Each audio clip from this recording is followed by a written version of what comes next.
Hello everyone, welcome back to my channel. After a long time, I brought a video for you.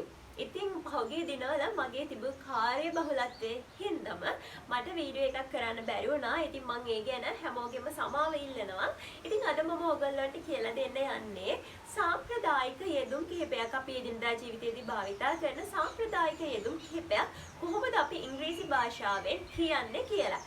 ඉතින් වැඩි කතා නොකර අපි යමු වීඩියෝ එකට.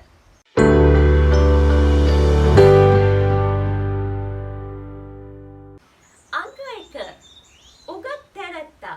ඉතින් මේ උගත් තැනැත්තා කියන්න අපිට ඉංග්‍රීසියෙන් කියන්න පුළුවන් a man of letters කියලා. a man of letters.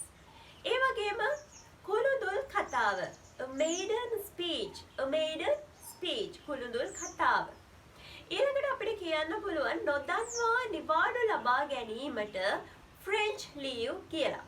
අපි කාට හරි කියන අපේ ආයතනයට වෙන්න පුළුවන් ආයතනයට අපි නොදන්වා යම්කිසි නිවාඩුවක් ලබා ගන්නවා නම් අපි එතනදී ඒ නොදන්වා නිවාඩු ලබා ගැනීමට සාම්ප්‍රදායික යෙදුම් වල භාවිතා කරන French leaves කියලා.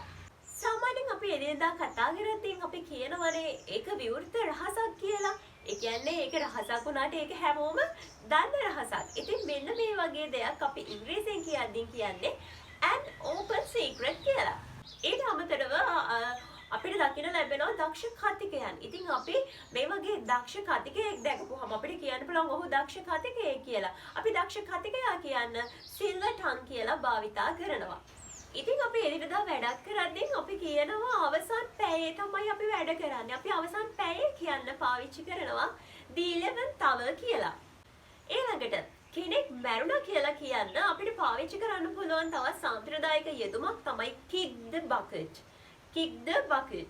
ඒ වගේම උණුසුම් පිළිගැනීම. මේ උණුසුම් පිළිගැනීම කියන්න අපිට ඉංග්‍රීසියෙන් සාම්ප්‍රදායික යෙදුමක් භාවිතා කරන්න පුළුවන්. ඒ තමයි cold reception. cold reception.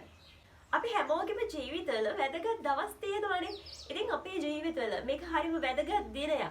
මේක අපේ ජීවිතේට අත්‍යවශ්‍යම දිනයක්. ඒ කියන්නේ වැදගත් දිනයක් කියලා කියන්න අපිට පාවිච්චි කරන්න පුළුවන් a red letter day. a red letter day.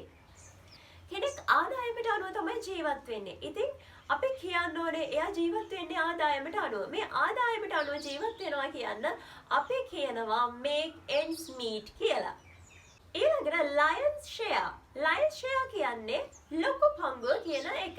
සාමාන්‍ය සහෝදර සහෝදරියෝ ඉන්න ගෙවල් වල අපි සාමාන්‍යයෙන් පොර කරනවා මේ ලොකු පංගුව. අපිට කෑම වේලක් වෙන්න පුළුවන්, මොන හරි රස දෙයක් වෙන්න පුළුවන්. අපි ඒකෙදි ලොකු පංගුව මේ lion's share එක ගන්න තමයි උත්සාහ කරන්නේ.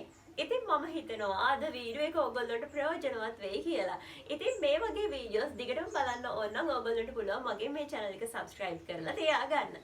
එහෙනම් ආයෙත් මේ වගේ වීඩියෝ එකකින් මම ඔයගොල්ලෝ ගාවට එන්නම්. Have a great day.